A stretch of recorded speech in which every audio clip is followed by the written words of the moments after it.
자연에는 하나님이 정해놓은 법칙이 있습니다. 그 법칙에 의해서 자연 만물은 질서정연하게 움직입니다. 겨울이 지나면 봄이 오고 밤이 지나면 새벽이 옵니다. 태초 이래 지금까지 자연의 법칙이 바뀐 적이 없습니다. 모든 피조물들이 자연의 법칙에 순응하며 삽니다. 그러나 유독 인간만이 자연의 법칙에 역행하려 합니다.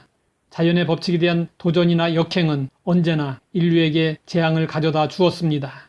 하늘의 뜻을 따르면 흥하고 하늘의 이치를 어기면 망합니다.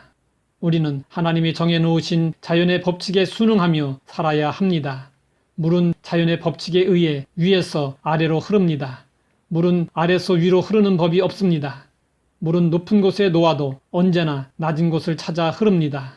물은 지대가 높은 곳에서 낮은 곳으로 흘러 시내가 되고 강이 되고 드넓은 바다가 됩니다. 바다는 모든 것을 포용합니다. 바다가 만국의 왕자인 이유는 낮은 곳에 있기 때문입니다. 그러면 물처럼 위에서 아래로 흐르는 것은 또 어떤 것이 있을까요? 부모님의 사랑을 생각해 보셨습니까? 부모는 온갖 수발을 하면서 여러 자식들을 키워냈습니다. 그런데 부모가 병이 들면 여러 자식이 있어도 감당을 못합니다. 치매라도 걸리면 온 집안이 난리가 납니다. 한 집에서 감당하기 어려우니 서로 돌아가면서 돌보기로 합니다. 그러나 이 집에서도 감당이 안 되고 저 집에서도 감당이 안 됩니다. 서로 미루고 다투다가 결국에는 요양원으로 보냅니다. 한 부모가 10자식은 보살펴도 10자식은 한 부모 못 모신다는 말이 맞습니다.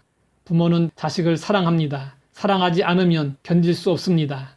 그러나 자식은 부모를 사랑하지 못합니다. 효는 의무감에서 하는 것이지 사랑 때문에 하는 것이 아닙니다. 내리 사랑, 올리 효도입니다. 내려가는 사랑은 있어도 올라가는 사랑은 없습니다. 사랑은 언제나 위에서 아래로 흘러갑니다. 물이 위에서 아래로 흐르듯 사랑도 역시 위에서 아래로 흐릅니다. 이것이 자연의 순리이고 인간 세상의 순리입니다. 젊어서는 부모의 사랑을 몰랐습니다.